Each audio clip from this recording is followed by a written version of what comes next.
In 1989, a female Marine captain disappeared from her quarters without a trace. Known for her exemplary conduct, colleagues found it hard to believe that she'd gone AWOL. Military authorities suspected she'd fallen victim to foul play. The FBI joined the investigation. They would find the decorated officer or bring her assailant to justice.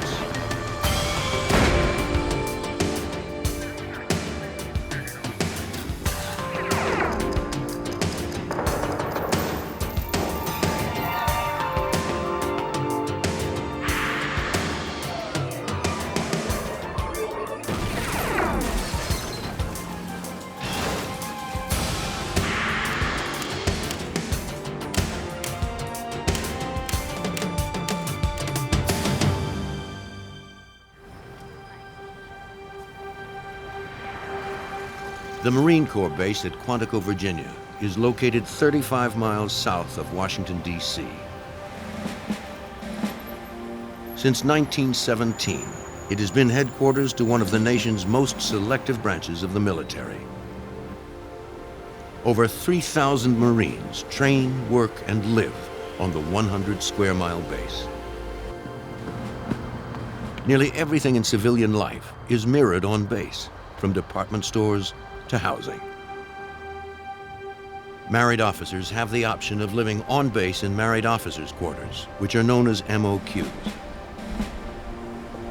For 6 months, MOQ number 394D was the home of Captain Shirley Gibbs Russell and her husband, Robert Russell. By January 1989, Captain Russell decided to end the marriage. For the next month, she would stay with a friend off base until bachelor's housing was available. Shirley packed her civilian clothes, her uniforms, and her Marine-issue firearm. Robert begged her to stay, but Shirley was determined. For her, the move was final. For Robert, the separation meant he had to move off base. As a former Marine, he would be losing his last tie to the Corps.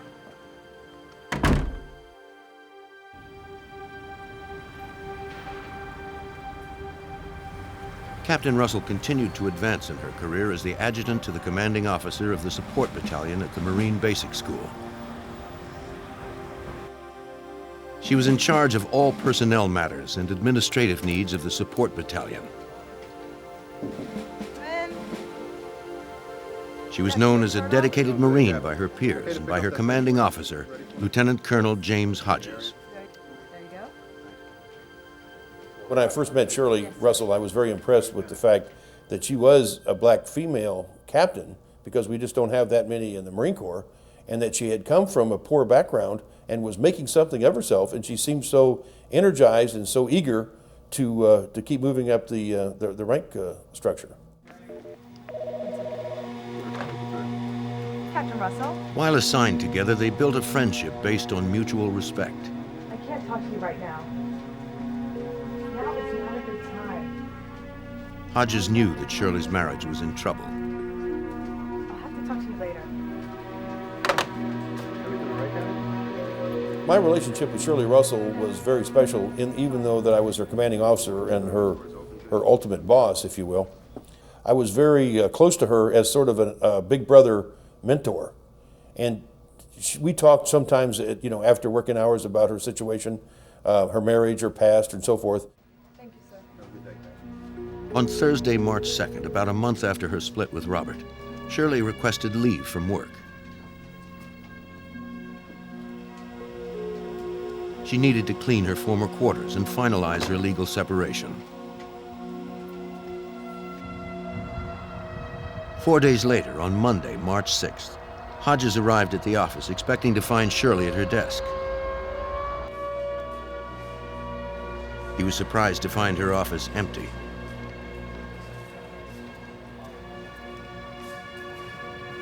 Shirley had a perfect work record. She had never been late to report.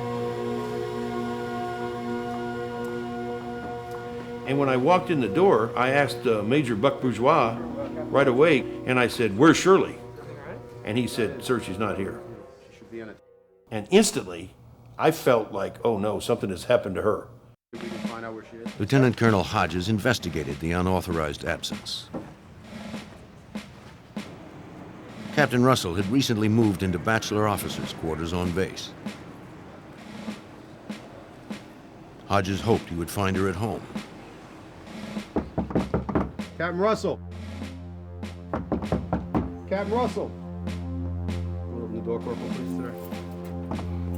As the missing captain's commanding officer, Hodges had authorization to search the room. Captain Russell. There was no sign of her, and no indication she had moved out. Lock up, Corporal. Yes, sir. The Marines returned to the office and contacted the captain's husband, who now lived off base. Hodges knew that Robert Russell had helped Shirley clean and paint their vacated quarters over the weekend.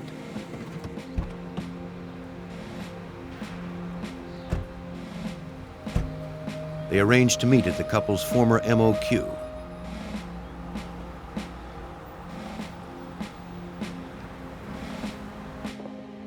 The Marine officers inspected the residence.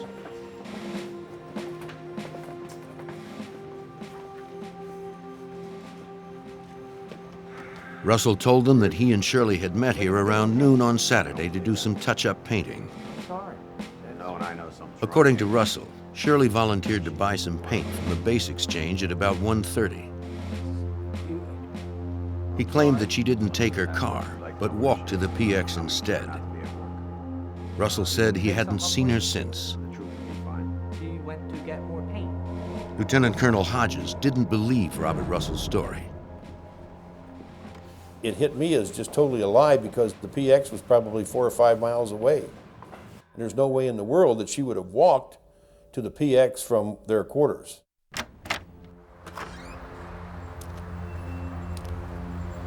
Outside the quarters, the officers also inspected Russell's storage shed. On the floor, Colonel Hodges noticed a rust-colored stain. Russell dismissed it as paint. Hodges was skeptical. He was no expert, but to him, it looked like blood.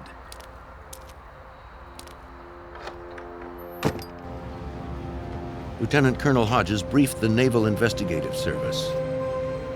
The NIS reported the possibility of a crime to the FBI's Washington field office. The NIS briefed special agents on the case. Captain Russell had been missing for 3 days. With no indication of her whereabouts, the agents followed standard procedure. Special Agent Alan Malinchak headed the case. When you have somebody missing, you either have a case of an abduction, you have a case of a missing person, somebody who's walked away for whatever reason, or you have foul play. So the initial investigation that the FBI was involved in ran all 3 of those investigative lines. According to standard procedure, the missing woman's husband, Robert Russell, was the first to be questioned. Thank you very much. He told agents that he was talking with a neighbor around 1:30 the afternoon of Shirley's disappearance, when a friend of hers stopped by to pick her up for lunch. At 3:30, Robert said he called her bachelor officer's quarters to see if she had gone home. The duty clerk had not seen Captain Russell, so Robert left a message. Around 4 p.m., Robert borrowed his housemate's car and drove to Pennsylvania to spend the weekend with his parents.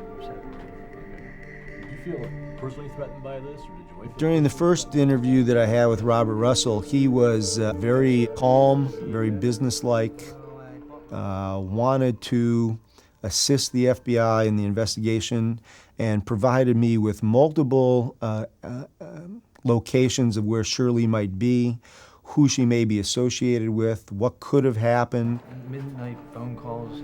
Russell thought it was possible someone had abducted or harmed her. Though Shirley had no enemies, The couple had experienced some trouble due to their interracial marriage. Russell told agents he and his wife frequently visited his hometown near Mahanoy City, Pennsylvania. One afternoon, while shopping, the Russells were harassed by racists.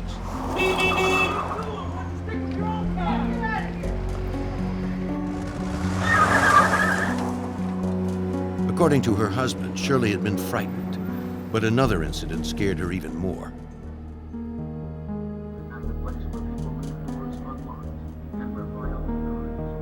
An unidentified man had called their house on base.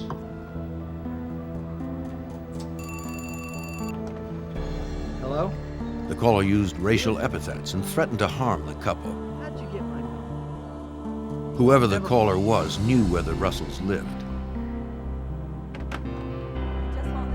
After the threatening phone calls, Robert told officials he felt Shirley might need protection for the times he couldn't be with her.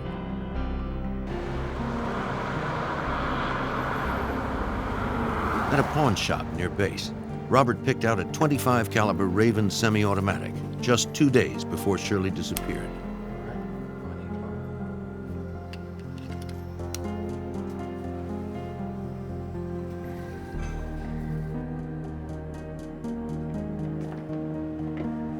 Hey, got your pen? It's about time. Russell told agents he surprised Shirley with the gift on the day they met to clean their former quarters.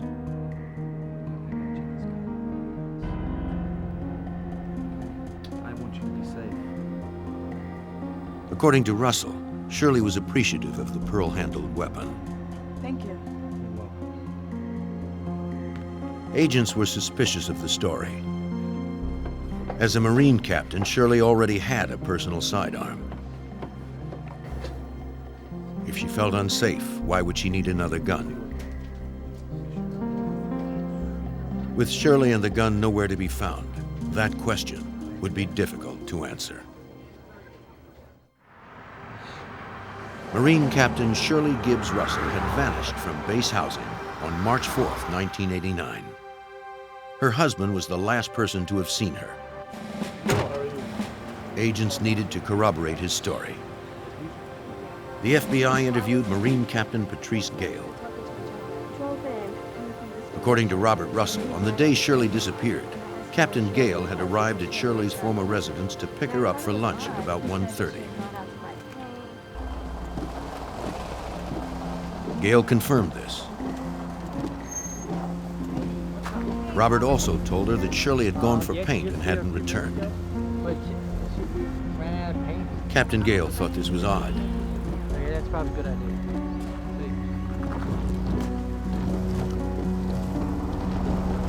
Shirley never missed appointments.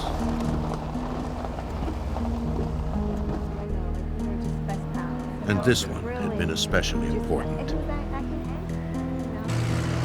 Just a day earlier, Gale had accompanied Shirley to the base legal office to pick up her separation papers. Shirley planned to present them to Robert the day they painted their former quarters. This would make their separation official, and Shirley worried about Robert's reaction. Afterwards, she would need a friend to talk to and ask Captain Gale to meet her.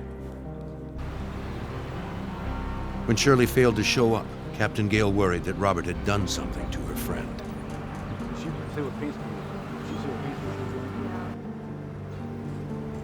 FBI agents checked Shirley's bachelor officer's quarters. The clerk had not seen her since Saturday, March 4th, the day she disappeared. On that same Saturday, Corporal Dan Caraway confirmed that Robert Russell had called, looking for his wife. The corporal noted the time in his logbook is 3:30 p.m. About a half hour after he took the message, Caraway thought he saw Captain Russell. She was talking on the telephone. He recalled that she was wearing jeans and a maroon sweater. He wanted to give her the message that her husband had called, but he was distracted. By the time Caraway was free, the woman he thought was Captain Shirley Russell was gone. His description contradicted Robert Russell's statement that Shirley had been wearing a blue jogging outfit. The corporal also only saw the woman from behind. He never got a good look at her face. Very much. If anything else, I'll get in touch with you, okay? Have a good day, sir. You do the same now. Agents doubted if she ever returned to her apartment. They found no trace that Shirley had changed her clothes or brought back the separation papers.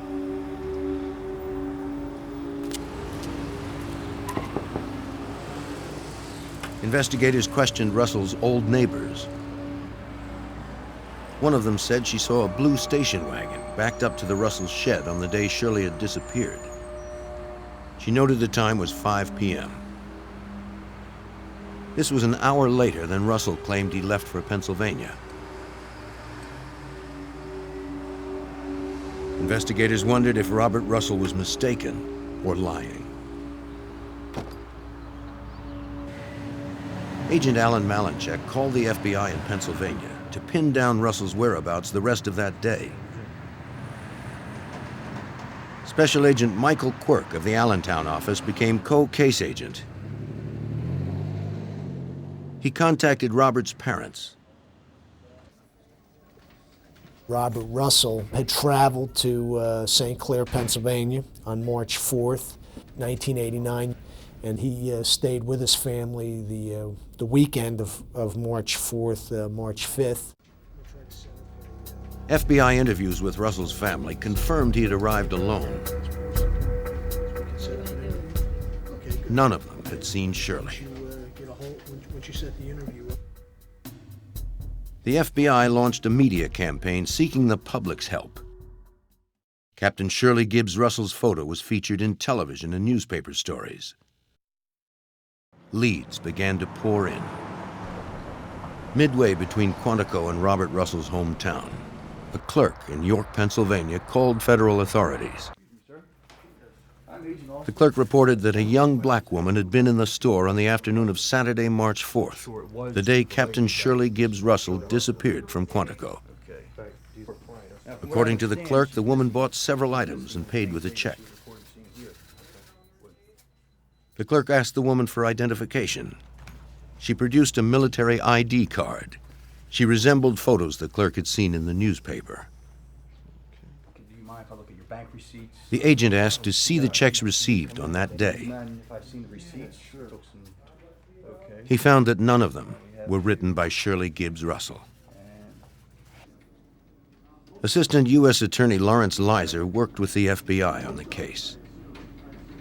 He noted another detail that suggested the woman in the store was not Captain Russell. The color of the ID and the location of the picture in the ID described as belonging to Shirley Russell was the ID of a dependent military person, not of an active duty military person. There had been no activity since March 4th in Captain Russell's bank or credit card accounts, nor had she called her family or friends. Considering Shirley's stable character, her disappearance didn't make sense to Agent Alan Malinchek. She was the type of person who was going to do very well in the Marine Corps. She would be promoted. She had that capability. She was sharp. She was squared away. She easy to make friends. Everybody that worked with her liked her. She had a lot of stability in her life with regard to church and family. For her to just disappear of her own accord just didn't make any logical sense. With no word from her or a kidnapper, agents believed it was likely that Captain Shirley Gibbs Russell was dead. They were now searching for her body. Dozens of Marines fanned out across the huge base. They searched hundreds of acres of dense woods the Marines used for training. They found no trace of the missing captain. Perhaps Robert Russell knew more about his wife's disappearance than he was telling the FBI.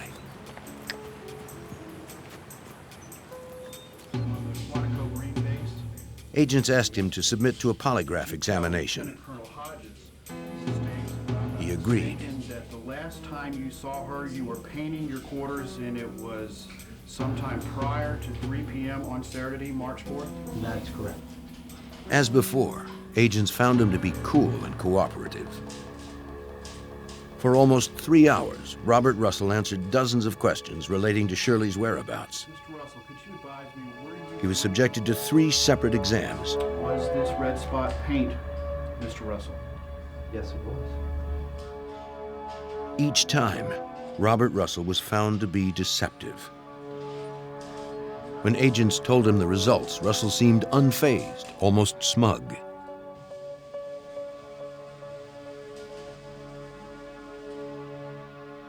Just to exclude you from any evidence we found. He even consented to be fingerprinted. Perhaps he was aware that polygraphs were inadmissible in a federal court of law. Prints. Without a body, agents would need something stronger than a hunch to prove that Russell had killed his wife and disposed of her.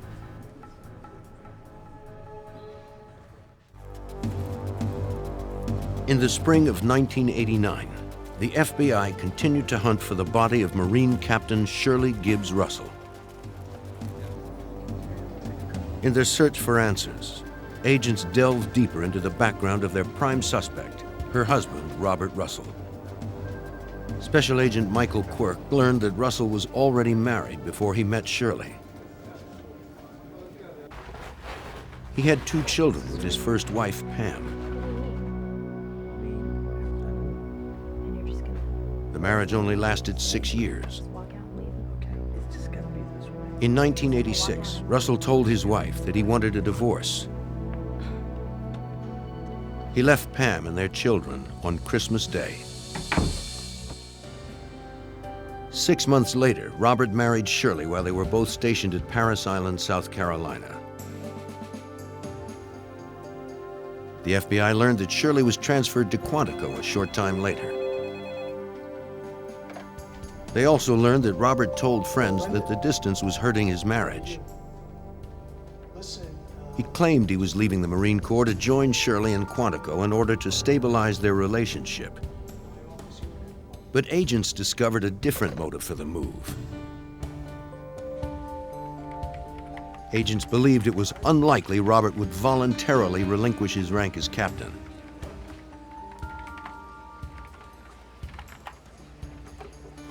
Being in the Marine Corps was Robert's whole life and whole world.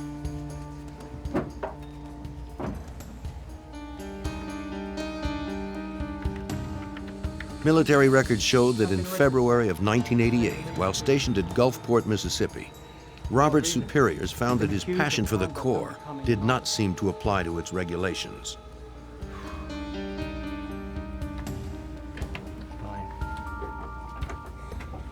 They issued Robert a less than honorable discharge for dereliction of duty and defrauding the government. He was escorted out of his office and was prohibited from taking anything with him except his own clothing.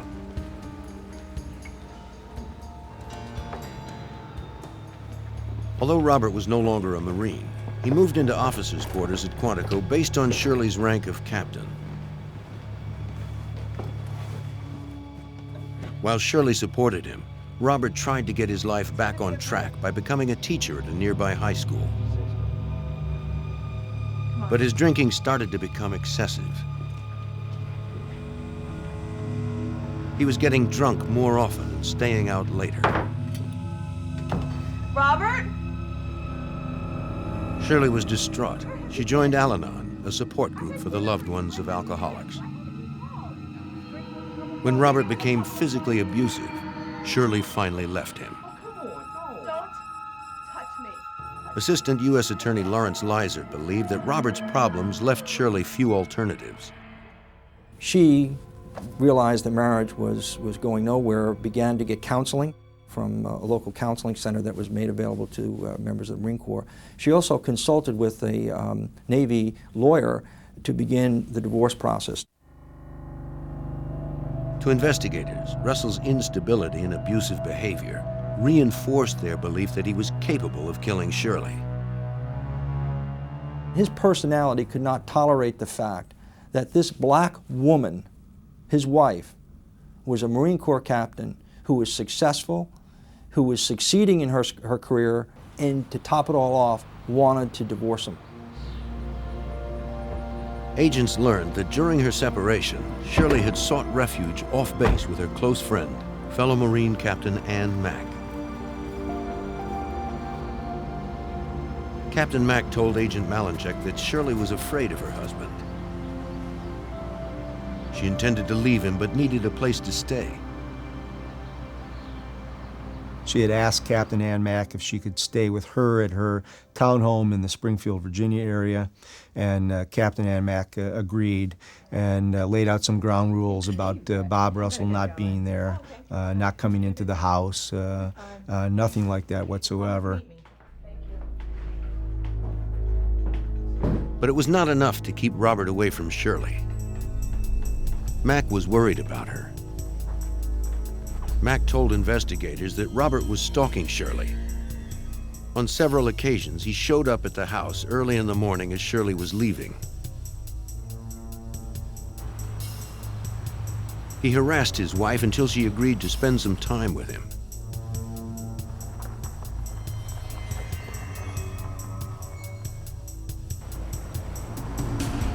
Mack said that Robert Russell was living off base.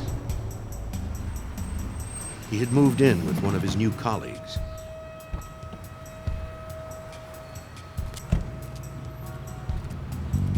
An FBI agent checked the address.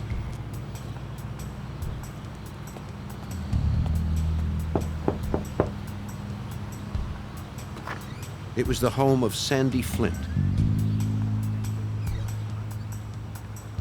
Sandy Flint offered little. She said she knew nothing about Robert's missing wife.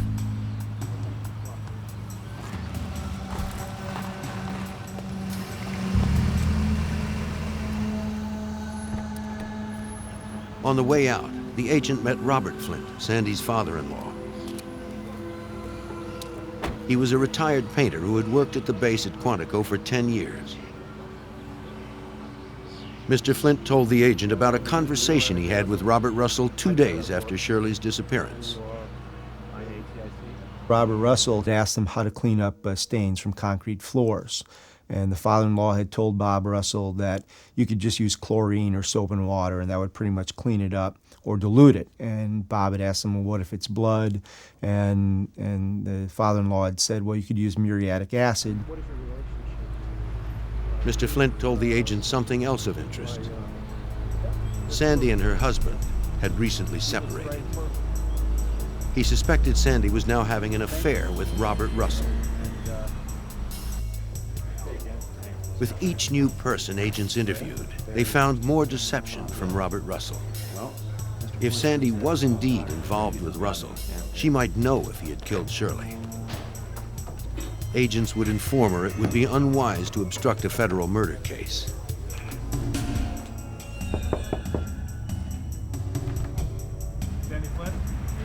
Sandy agreed to speak with the FBI. This time, agents found her to be far more cooperative.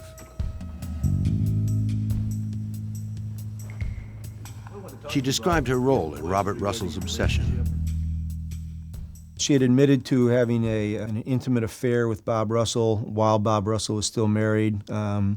She advised us that she, at Bob's request, she had surveilled Shirley Russell. She could report to Bob Shirley's activities and whereabouts.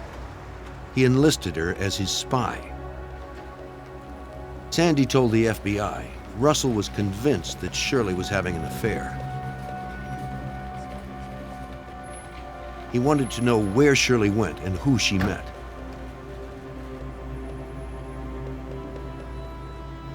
Sandy followed her everywhere, but found nothing to support his delusional fixation. And he was so compulsive, he wanted to catch his wife cheating. Of course, the irony of all of this is she wasn't cheating at all. It was he who was cheating on her. Robert was too far gone for logic. He refused to believe the assurances of his mistress. In his own mind, if he was cheating, so was Shirley. And he would go to any length to prove it. He told Sandy that he broke into his wife's car and planted a voice-activated recorder. When it failed to record anything incriminating, he decided he needed to get closer. Robert broke into Ann Mack's house to bug Shirley's bedroom. What happened next told Sandy that her lover's obsession had completely consumed him. Robert called his mistress from his wife's bedroom, speaking in a whisper. You won't believe where I'm at. He told Sandy he was drinking Shirley's wine and reading her journal. Sitting on her bed. Isn't that wild? Then he said something she would never forget. He had informed her that if Shirley comes missing, it'll be me. I'll have taken care of her. And she had said, well, you can't do that. They're going to look for her. He says, and if anybody questions you on this, deny it. Don't even admit to the conversation we're having now. Sandy's statements were incriminating, but it was her word against his. To corroborate her story, the FBI needed physical evidence. We requested a consent search of Captain Ann Mack's residence and retrieved several items, and some of those items, one was a telephone and one was a wine glass. And when we sent those to the FBI laboratory for analysis, we were able to develop Robert Russell's fingerprints on those items. The FBI now had its first piece of physical evidence to corroborate that Robert Russell obsessively stalked his wife. But without Shirley's body, it was still not enough to charge him with murder. In March of 1989, there was little evidence to link Robert Russell to the murder of his wife, Marine Captain Shirley Gibbs Russell. Early in the investigation, agents learned the suspect had been having an affair with Sandy Flint. Flint now told the FBI more about the day Shirley Gibbs Russell disappeared. She said Robert Russell had borrowed her car, a blue station wagon, to drive to his parents' house in Pennsylvania. She remembered he left her house sometime after 4 p.m. Sandy thought this was strange because he could have used his own pickup truck. Assistant U.S. Attorney Lawrence Leiser believed Russell borrowed her car that day to transport Shirley's body to Pennsylvania. The reason he asked to use that car was because he had an open bed pickup truck. The body was still in the storage shed, and he had to dispose of the body. And he couldn't do it in an open bed pickup truck, so he borrowed the closed station wagon of his girlfriend to dispose of the body. Agents hoped to substantiate this theory. They returned to Russell's former residence, where his neighbor had seen the same blue station wagon backed up to his shed. Investigators needed to take a closer look at the floor, where Lieutenant Colonel Hodges had seen the rust-colored stain. But the stain was gone, at least on the surface. And as they were chiseling the whitewashed pieces of the concrete up, Bob Russell had asked them what's going on, and they had told him that they're taking these samples to determine what the substance is on the concrete. And Mr. Russell had voluntarily told them, well, I had cleaned that up with some muriatic acid. The FBI lab confirmed that muriatic acid was present on the concrete.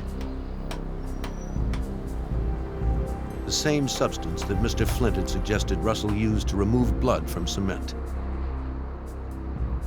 Technicians found no trace of blood or paint on the chips. What could have been a key piece of forensic evidence had been destroyed.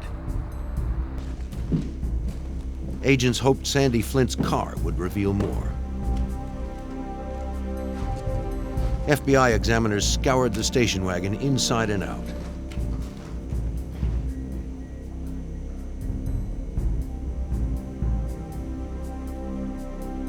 It was unusually clean for an older car that had so recently made a round trip from Virginia to Pennsylvania. It turned out to be another dead end. As the investigation stalled in Virginia, Robert Russell split up with Sandy, packed his things, and moved to Pennsylvania to start a new life. The FBI's investigative focus turned north as well. Agents followed Robert's every move. They observed that while he relied on his parents for support, he was very close to his brothers, Mike and Ron. Agents approached the brothers on several occasions.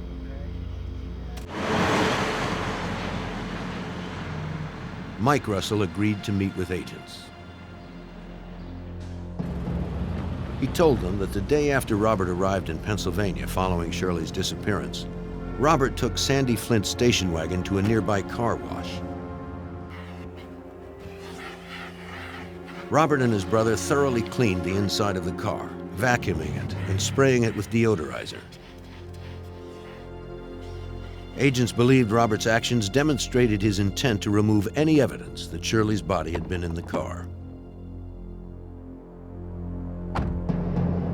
Mike Russell told agents he never saw a body.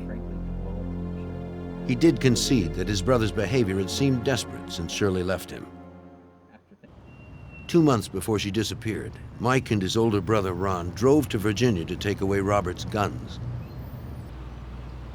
Agent Quirk recalled that his brothers felt this was necessary to prevent Robert from hurting someone. He was depressed in the fact that he was no longer in the Marine Corps, that he loved the Marine Corps. He didn't have money. He was a captain in the Marine Corps. Now he's a special education teacher. Shirley had removed him from her checking account, so he was having problems financially. Circumstantial evidence was mounting, but the FBI lacked one crucial piece of evidence for their case: Shirley Gibbs Russell's body. The first question was where to look. Agents learned the answer from Robert Russell's first wife, Pam. Robert's boyhood home was in Schuylkill County, a rural, mountainous region in northeastern Pennsylvania. Thousands of coal mines, mostly abandoned, are scattered throughout the rugged county. Some are hundreds of feet deep and partially filled with water. As a young man, suspect Robert Russell had spent much of his time hiking and hunting in the region. His family said he knew the place like the back of his hand. A search conducted in this terrain would be daunting, but nobody ever questioned whether it should be done. 150 people participated in the extensive ground search for Shirley Gibbs Russell in early May. Volunteers from the FBI, the Marines, the Naval Investigative Service, and the Pennsylvania State Police participated.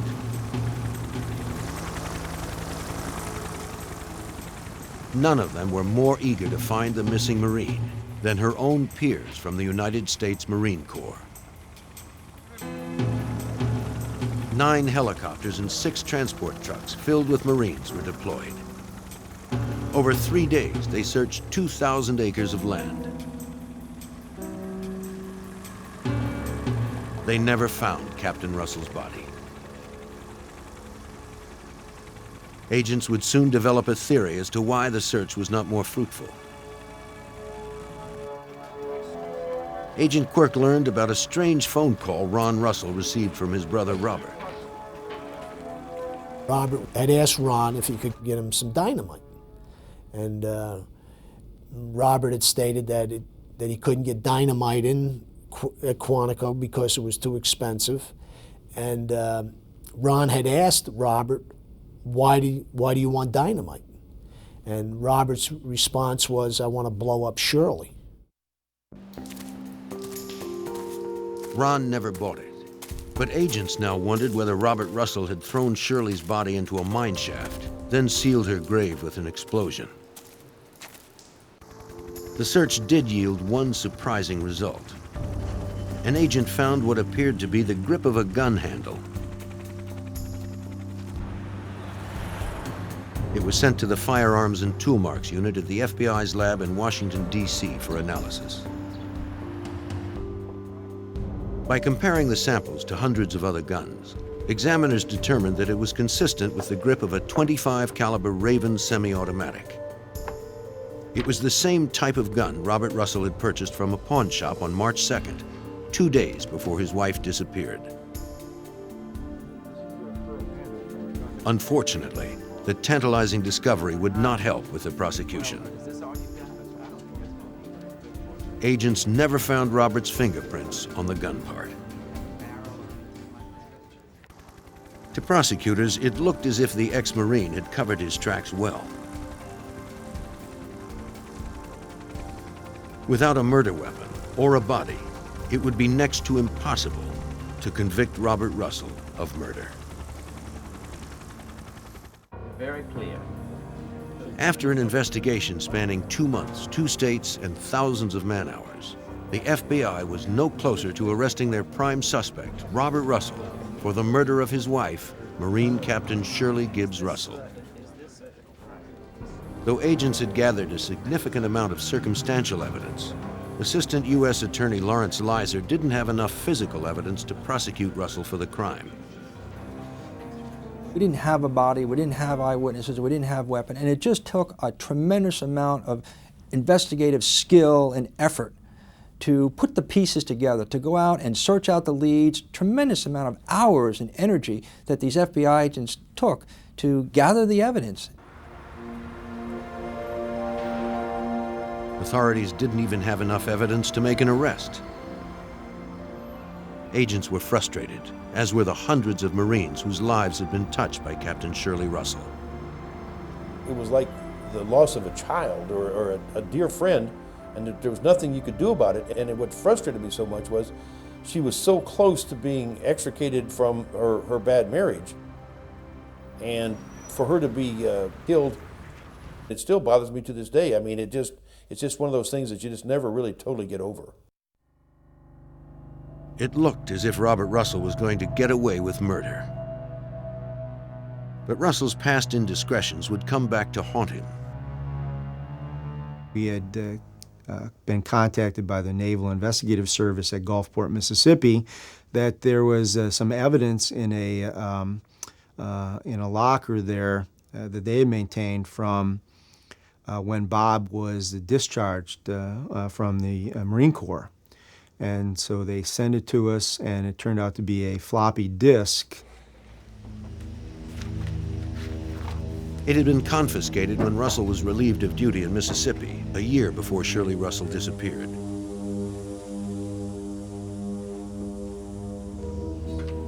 For security reasons, no service member who has been relieved of duty is allowed to go through their documents after dismissal.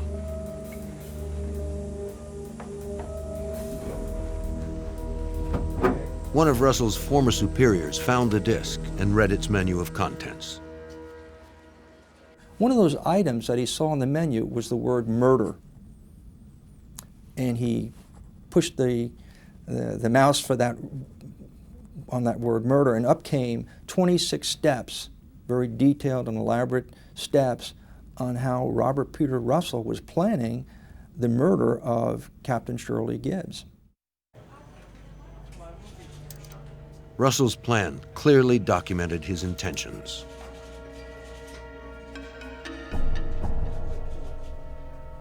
The 26 steps was a very revealing piece of evidence because it showed the man's state of mind, his willingness to even contemplate murdering another human being, let alone his wife.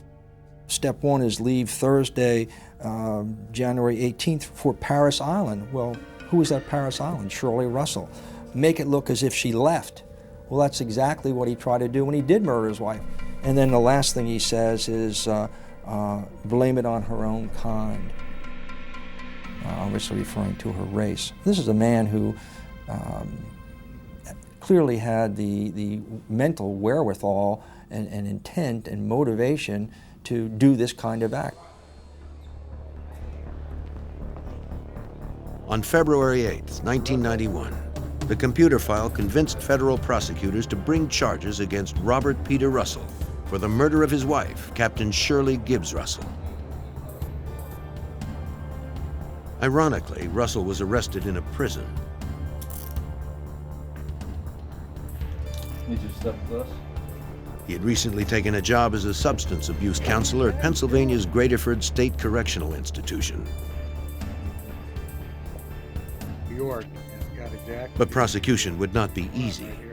Let's go make some notes. Assistant U.S. Attorney Lawrence Leiser would have to assemble all the pieces of circumstantial evidence like a mosaic. Hopefully, the jury would see the portrait of a killer emerge. Let's see what we got here. Assistant U.S. Attorney and co-prosecutor Michael Rich would help to prepare the case against Russell. It was clear that we were going to have to make it on, circumstantial evidence. A lot of that circumstantial evidence was as a result of what Bobby Russell had been saying and doing since his wife's disappearance in 1989. So the plan was to assemble all that into some sort of coherent scheme and present that. Never before had the federal government attempted to try someone for first-degree murder based solely on circumstantial evidence. At trial, the prosecution asserted that Robert Russell intended to commit murder when he bought the .25 caliber Raven semi-automatic on March 2nd. Sweet, how much? Several of his co-workers reported that he had told them a .25 caliber is a perfect weapon. It leaves little evidence behind. He said there's virtually no blood spatter, and the bullet usually lodges in the body. On Saturday, March 4th, when Shirley gave him the separation papers, he refused to sign. Just after noon that day, the prosecution believed Robert Russell snuck up on Shirley in the shed.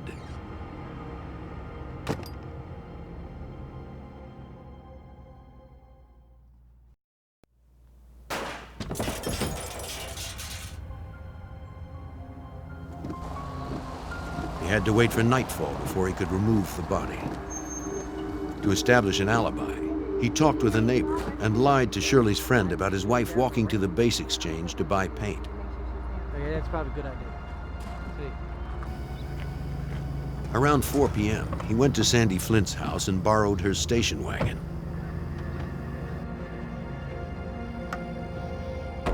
After night fell, he wrapped Shirley's body in a tarp and placed it in the back of the car. Their neighbors saw it backed up to the shed.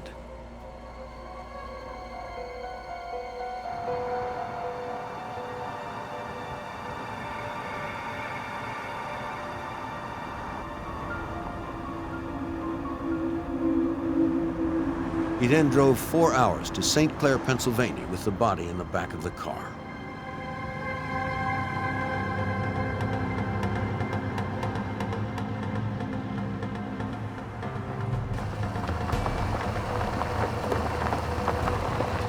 Once there, he knew exactly where to go. There were hundreds of abandoned mines to choose from. Then, Robert Russell, who had once sworn to uphold honor as a member of the Marine Corps, dumped his wife's body into a mine shaft.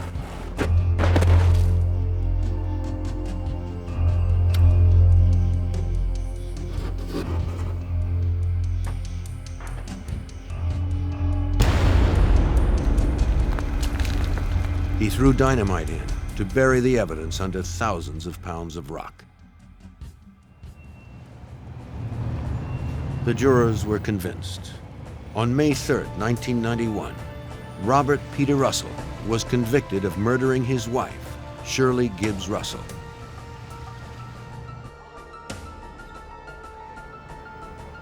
Robert Russell was sentenced to life. There is no parole in the federal system. He will never leave prison alive.